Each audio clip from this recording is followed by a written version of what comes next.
Apalagi uang masyarakat banyak disedot oleh judi online. Dan ibu-ibu sekarang juga ingin mendapatkan penghasilan melalui TikTok. Indonesia butuh sektor andalan baru. Kesimpulannya adalah teknologi is not an option, it's a must. So, kita tinggal tepuk tangan sekali untuk Profesor Rhenald Kasali, PhD. Nah, saudara-saudara, ke depan itu persaingan itu bukan antara manusia melawan AI, tetapi manusia yang menggunakan AI dengan manusia yang tidak menggunakan AI. Akan terasa semakin ketinggalan dan semakin lama kita dalam merespons, dalam menyelesaikan pekerjaan-pekerjaan kita.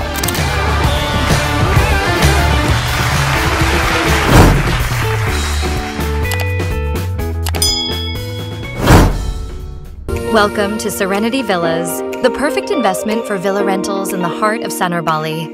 Only 700 meters to the beach. Don't miss this chance to own a piece of paradise. Get all these for free this December only.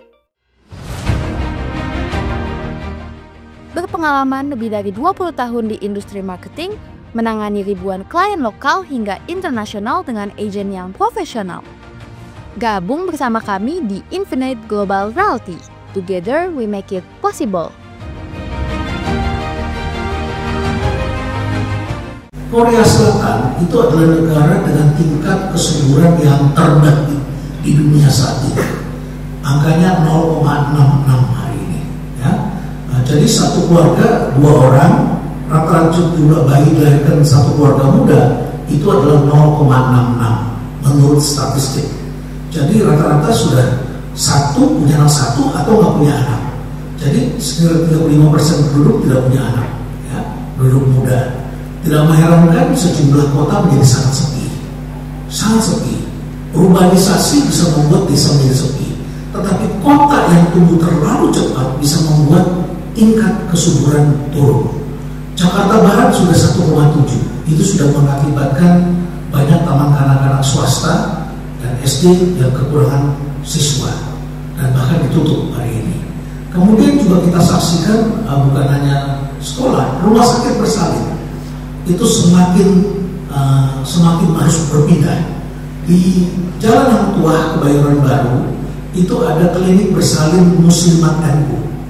Sekarang sudah ganti nama menjadi klinik cuci darah. Benar-benar pelayanannya adalah cuci darah, tidak ada lagi klinik bersalinnya. Waktu saya tanya kenapa, jawabannya tidak ada lagi keluarga muda di situ yang ingin melahirkan. Jadi mereka semakin bergeser pergi ke selatan, semakin menjauh keluar dan lain sebagainya. Jadi terjadi perubahan. Ini yang terjadi, populasi dari sudah 8,3 miliar, tingkat kesuburan kita sekarang ada yang naik, ada yang turun. Yang masih tinggi di Indonesia itu NTT. NTT masih sebagai provinsi yang bisa mengekspor SDM. Ini masih cukup besar. Madura juga masih lumayan, ya. Tapi Jawa Timur secara keseluruhan sudah mulai turun. Jawa Tengah sudah mulai turun. Jakarta apalagi. Bali itu 1,9. Sudah susah mencari keluarga muda dengan anak yang bernama Ketut. Sudah semakin jarang. Ya.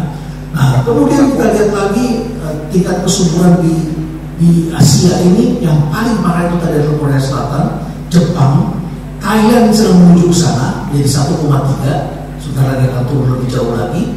Dan Indonesia akan ikut, terutama karena banyak sekali aspirasi kaum muda yang tidak ingin punya anak. Ya.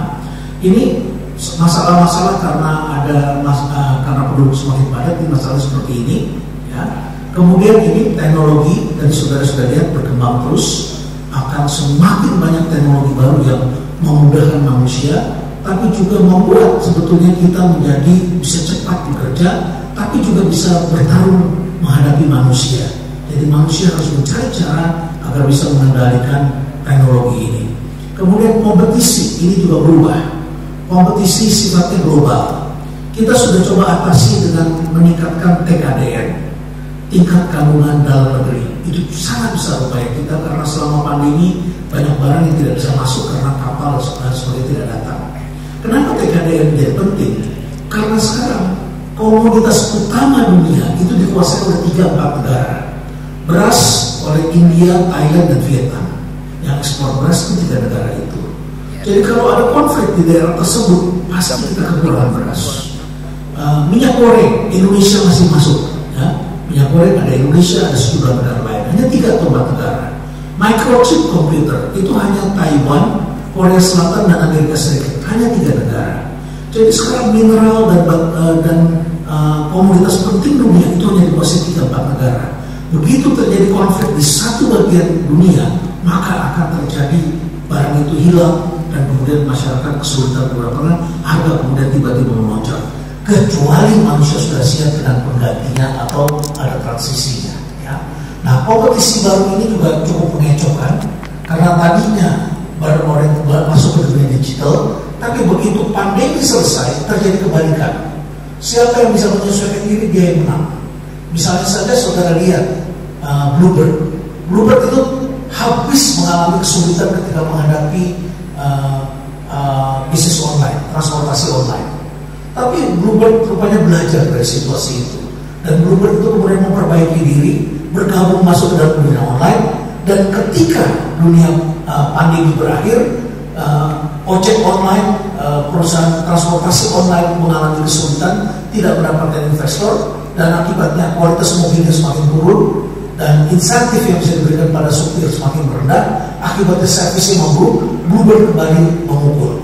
Dan saudara bisa lihat laporan keuangan yang Bluebird sekarang itu bagus sekali. Itu tidak lain adalah karena mereka beradaptasi dan menyesuaikan diri terhadap situasi. Jogja, Jawa Timur, Bali itu sudah mulai decline. Populasi kaum mudanya berkurang. Ya, kemudian kita lihat sekarang kota. Dari kota-kota ini kita lihat di sini Jakarta semuanya di bawah 2, ya. Kemudian yang paling rendah itu Jakarta Barat 1,7. Kemudian Bandung, ya, Bekasi, ya, Bandung itu turun tapi Bandung Barat itu mengalami kenaikan. Okay.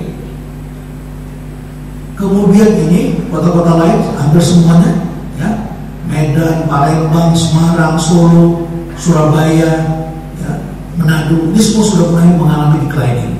Artinya pendidikannya sedikit lebih baik dan orang mulai punya anak makin sedikit. Jadi tingkat kesuburan terpengaruhi oleh pendidikan. Ya. Jadi inilah gambaran saudara-saudara betapa dunia internasional mengalami perubahan. Dan kalau sekarang kita saksikan Donald Trump memimpin, itu juga pasti ada cara baru. Ketika dunia menuju ke energi terbarukan, sekarang Donald Trump sedang menuju ke oil and gas. Dia ingin kembali membangkitkan kejayaan Amerika dengan migas. Karena pemasok atau pemilik potensi minyak terbesar di dunia itu bukan Arab Saudi, tetapi Amerika Serikat. Dan dia ingin mengembalikan Amerika itu potensi migas yang sangat besar. Jadi kemungkinan akan terjadi perubahan-perubahan lagi, pertarungan antara electric vehicle dengan mobil yang seperti yang sudah kita kenal seperti sebelumnya. Saya kira itu barangkali ya gambaran keadaan dunia hari ini. Baik, Prof. Tadi kita sudah melihat bahwa dunia ini mengalami banyak perubahan ya, Prof. Kalau kita merujuk ke skala nasional sendiri, Prof, bagaimana kondisi di Indonesia? Saya tidak ingin mementahkan rencana Presiden Prabowo untuk mendapatkan pertumbuhan ekonomi 8%. Saya kira itu bagus, ya. Barangkali dia perlu waktu untuk melihat keadaan. Tetapi Lembaga Penyelidikan Ekonomi Masyarakat Fakultas Ekonomi UI baru saja merilis hasil studi mereka. Ya. Teman-teman saya di LPM itu merilis suatu studi dan mereka beri namanya sex start. Apa itu sex start?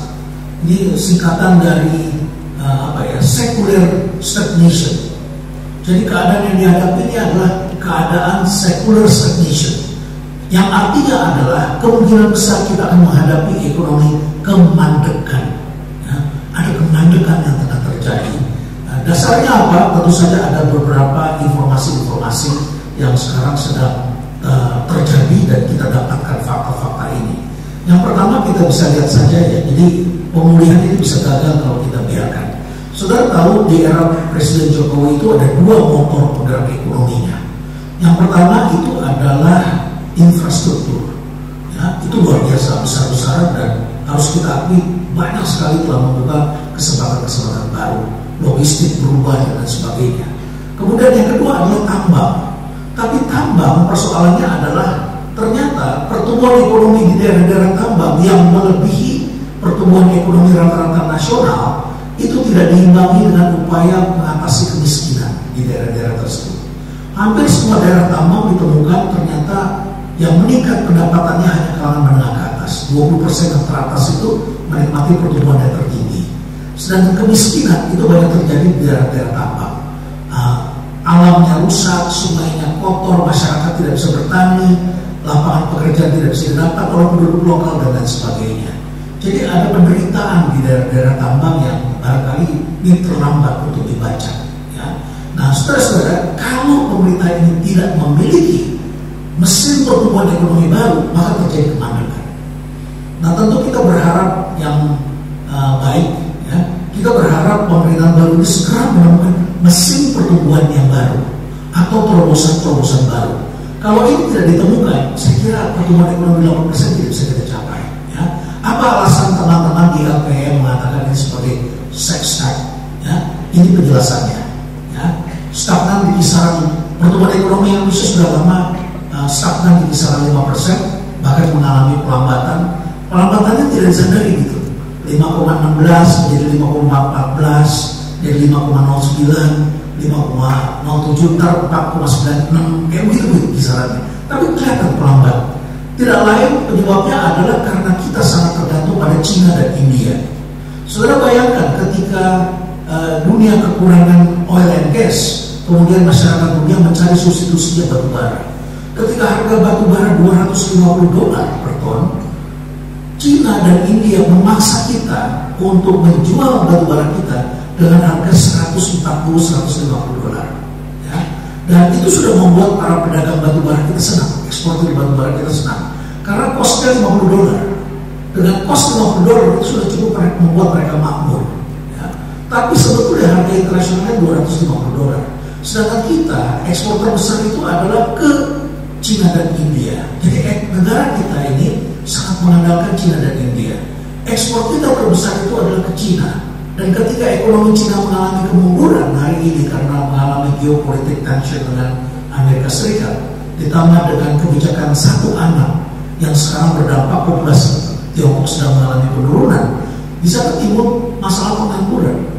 Dan akibatnya kemudian kita tidak bisa ekspor sebanyak dulu. Jadi ekonomi kita mulai terganggu. Kalau Tiongkok mengalami gangguan ekonomi, sudah pasti akan kena di kita. Industri memang akan banyak pindah ke sini, ke Vietnam, ke Thailand, ke Indonesia.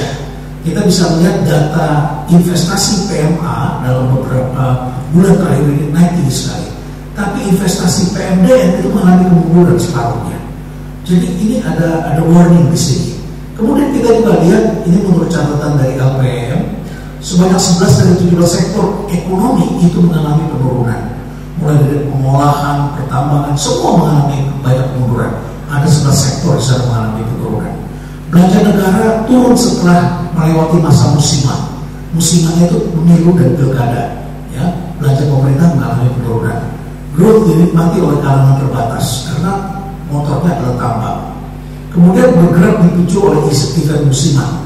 Kalau lagi liburan, ini banyak sekali kawasan-kawasan wisata, tempat belanja yang ramai. Ya. Sektor transportasi bergerak, ya. Perdagangan bergerak. Tetapi lewat itu kemudian turun lagi, terutama belakangan ini. Apalagi uang masyarakat banyak disedot oleh judi online, ya, dan lain sebagainya. Kemudian melambatnya ekonomi Tiongkok tadi sudah saya jelaskan, perubahan geopolitik, banjir barang impor karena tidak bisa dijual di negaranya, dan sekarang terjadi PHK sektor manufaktur, ini sektor formal. Tidak mengherankan sekarang sektor informalnya bergerak cepat sekali. TikTok belum lama ini datang ke tempat kami melaporkan bahwa TikTok affiliator, ya, itu meningkat dari sekitar 3 jutaan menjadi 7 jutaan, dan di dalamnya termasuk ibu-ibu muda di sana. Jadi ibu-ibu sekarang juga ingin mendapatkan penghasilan melalui TikTok. Dan TikTok itu dianggap menjadi pahlawan bagi mereka. Ya. Apalagi setelah TikTok diizinkan jualan dan setelah membeli Tokopedia. Ya. Oke, kemudian ini tadi sudah saya jelaskan. Ya. Nah, jadi saudara-saudara, Indonesia butuh sektor andalan baru. Mudah-mudahan properti ini sebagai salah satu andalan baru. Ya. Karena saudara kan melihat sekarang sudah ada menteri baru, tapi APBN-nya belum turun. APBN masih APBN porsi kecil dari PUPR yang lalu gitu, ya. Anggarannya belum memadai, dan kemudian kita belum melihat blueprint yang jelas, ya. Kalau menteri baru tidak punya pengalaman, persoalannya seringkali adalah biasanya ingin bekerja sendirian. Padahal semua menteri harus bekerja dengan lembaganya, dengan strukturnya. Kalau bekerjanya tidak dengan strukturnya, ini akan sangat merepotkan. Efeknya sama seperti Menteri Nadiem, ya, Menteri Pendidikan. Dia bekerja sendirian, bawa konsultan banyak dari luar. Instrumen kementeriannya tidak digerakkan, sehingga akibatnya kemudian pendidikan kita, saudara lihat, literasi kita turun, matematika turun, ya, banyak sekali kemunduran-kemunduran di bidang pendidikan dan baru kita sadari sekarang. Bahkan ketika Menteri Kesehatan ribut soal bullying di kalangan pendidikan dokter spesialis, Menteri Pendidikannya diam sama sekali. Padahal dekan itu berada di bawah rektor itu di bawah Menteri Pendidikan, tapi dia tidak kuasai sama sekali. Nah, jadi bekerja sendiri itu tidaklah merupakan kabar baik. Kita harapkan menteri kita bisa bekerja dengan institusinya. Kalau bekerja dengan institusinya, ini akan jauh lebih powerful daripada para menteri ini yang banyak bintang-bintangnya ini, ya, bintang bicara, ya, jagoannya ngomong di sosial media, tapi belum kelihatan jagoan bekerjanya. Nah, saudara sebagai stakeholders di bidang ini, tentu saudara harus dorong agar Pak Menteri kita bekerja dengan institusinya dan bisa benar-benar menggerakkan industri ini. Harapan saya sih properti ini menjadi salah satu industri yang penting, karena di belakangnya ada banyak sekali industri penopang yang sangat penting, ya. Apalagi kita ingin mengurangi backlog perumahan, ya, perumahan buat rakyat dan sebagainya. Akan ada banyak industri andalan yang bisa digerakkan di sana. Atau terobosan baru, pemberantasan korupsi dan lain sebagainya, itu harus dilakukan. Kalau ini tidak dilakukan, saya kira kita akan repot ke depan, ya. Jadi mari kita bersuara lebih keras, ya, agar pemerintah kita bekerja benar-benar mendapatkan angka 8% seperti yang pernah dijanjikan itu, ya. 8% ini kalau benar-benar mau dijalankan dengan mencari sektor baru dan kemudian cara baru, ini bukan tidak mustahil, ya. Ini bukan yang mustahil, ini sangat mungkin bisa kita capai, ya. Saya kira itu. Kita tinggal tepuk tangan sekali untuk Profesor Rhenald Kasali, PhD. Karena semua sketsa ada di IWA TV untuk